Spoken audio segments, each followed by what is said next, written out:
Le mythe du sang qui rend la vie et en même temps contaminé, adossé à l'histoire légendaire du conte empaleur Vlad Tepes et à la littérature de Bram Stoker ou au cinéma de tous les temps, n'avait pas sa version musicale.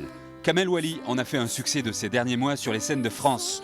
Plus Twilight que Coppola, ce Dracula ressemble à notre époque et les chanteurs sont habités. Avant les représentations du Zénith de Toulouse, deux vedettes de Dracula sont avec nous au comptoir sur TLT. Bonsoir les vedettes. Je vous traite de vedettes, ça vous convient. Ginny. Bonsoir. Bonsoir. Et Julien. Bonsoir. Alors Julien, vous jouez Jonathan Harker dans cette comédie musicale, dans ce musical.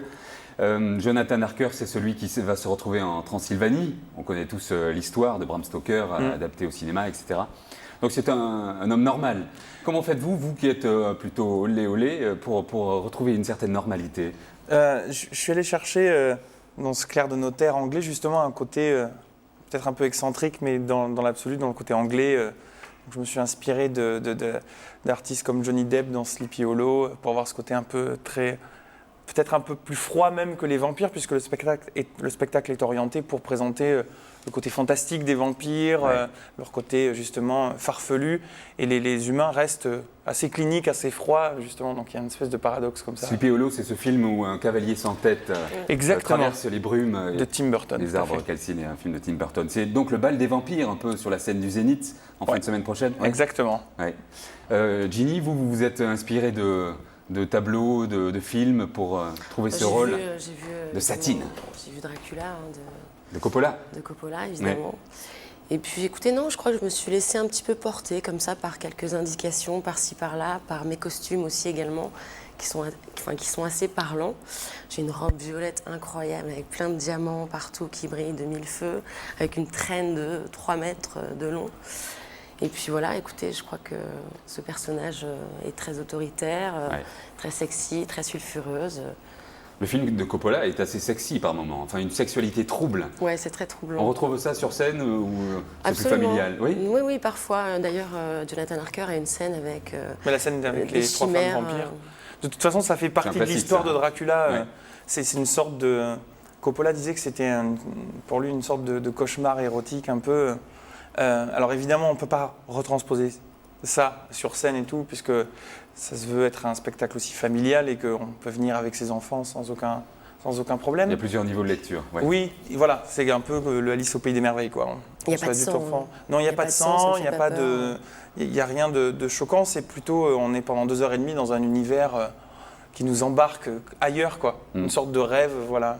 C'est un spectacle très complet, en fait. Il se passe beaucoup de choses.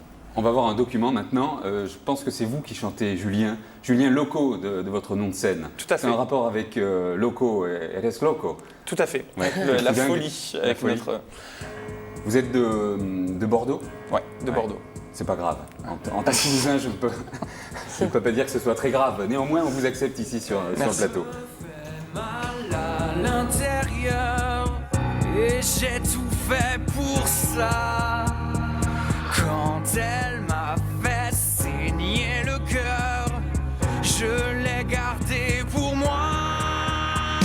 J'ai encore besoin d'elle, encore une flamme, encore une lame, enlacer nos corps jusqu'à ce que passe la fièvre, au-delà de l'âme, encore une lame. J'oublie le temps, mais passe des heures à n'attendre qu'elle. Elle me fait mal à l'intérieur et ça me rappelle. J'ai encore besoin d'elle, encore une flamme. Est-ce qu'on vous a déjà mordu dans le cou?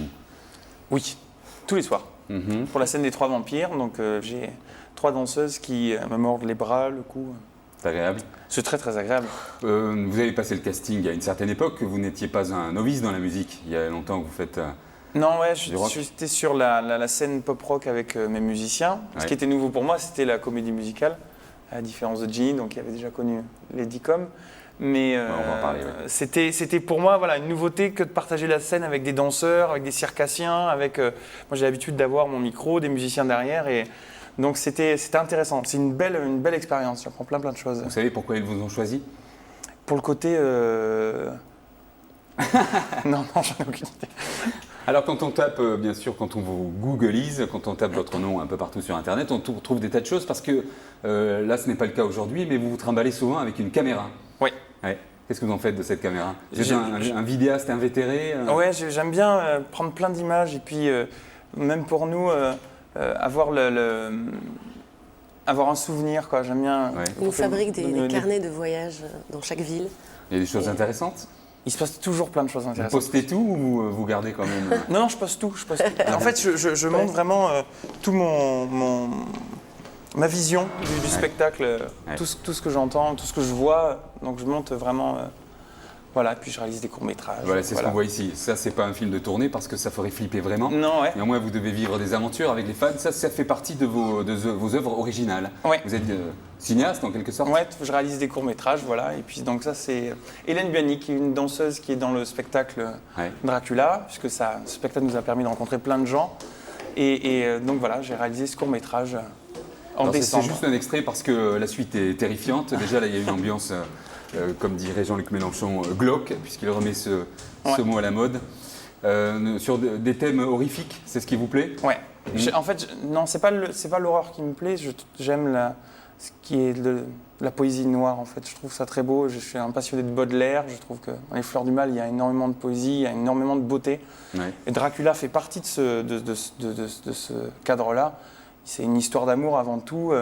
Après, c'est l'enveloppe qui change. Et j'ai toujours aimé ces univers, voilà, sombres. Je trouve qu'un personnage avec une faille est un personnage extrêmement intéressant, Ouais. poétique. Jeff Buckley, par exemple, dans un autre Totalement, domaine, c'est et quelqu'un qui totalement vous dans ce intéresse? registre-là. Je suis fasciné par ces personnalités, par cette dualité justement, d'un personnage qui peut être très joyeux, qui aime la vie, et puis qui a un côté très sombre et tout.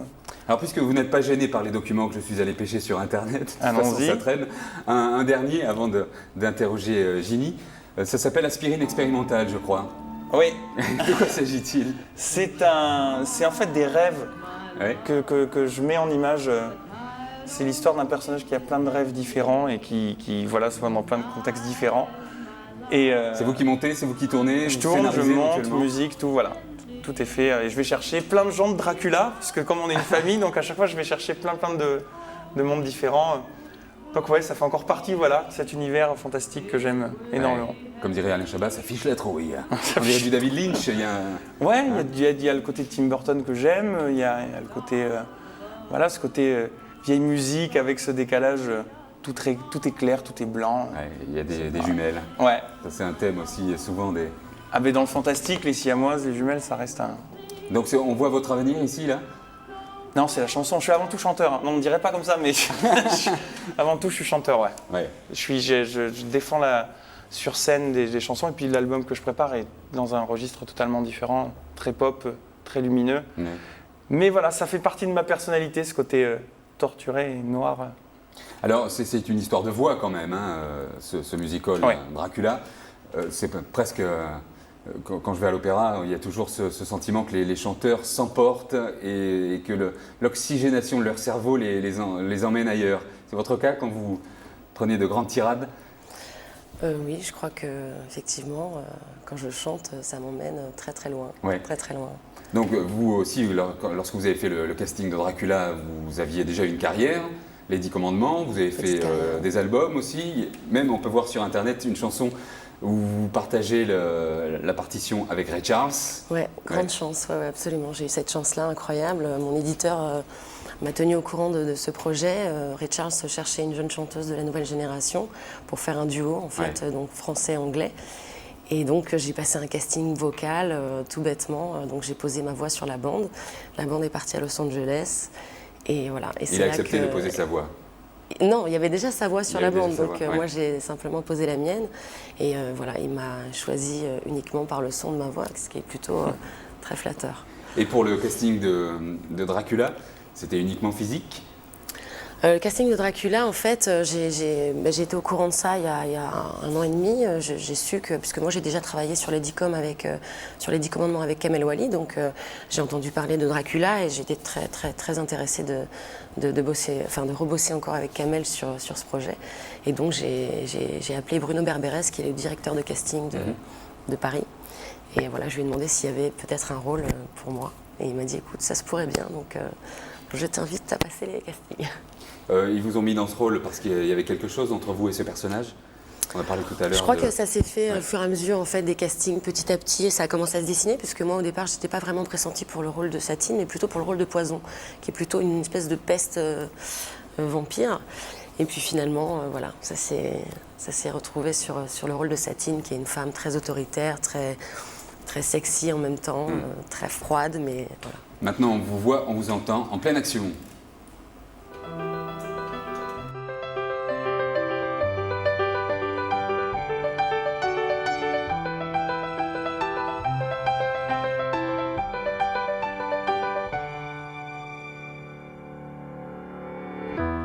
Vos chemins sont tracés, vos vies sont bien réglées, mais vous traversez les jours pour rien. Lui a tout sacrifié, même son éternité, pour elle il a vaincu le temps, au prix de la mort et du sang. Qui peut le juger, qui peut aimer jusqu'à oublier sa vie, qui peut tout donner, tout abandonner, un destin. La suite sur la scène du Zénith les 11 et 12 mai, il y a des heures de maquillage et de coiffure.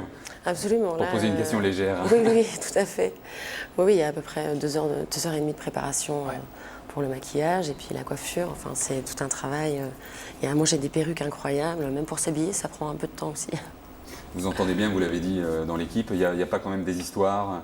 Dans ces grandes troupes, il y a toujours quelque chose. Non, parce qu'on est tous extrêmement investis par le projet, et dans le spectacle, et on vit pleinement la tournée, comme on a vécu pleinement le Palais des Sports. C'est autre chose la tournée, puisqu'on se déplace, il y a le côté colo, parce qu'on prend le train, on est à l'hôtel tous ensemble. Tournée rock'n'roll. Ouais, et puis... non, c'est pas très rock'n'roll. Non, non, ça reste, c'est bon enfant. Non, on se bourre pas la gueule tous les soirs. Non, De quoi parlez-vous? Je ne vois pas du tout de quoi vous voulez parler. Non, on est très sages quand même, c'est vrai. Hein. Ouais, c'est vraiment. Une tournée assez sage. Mais vous êtes des enfants, vous avez à peine la majorité, tous les deux déjà. Ouais, écoutez. Merci beaucoup. Donc on vous retrouve les 11 et 12 mai au Zénith de Toulouse pour Dracula, l'amour plus fort que la mort. Merci encore. Merci Merci à vous. d'avoir reçu. Et bonne tournée. Merci beaucoup.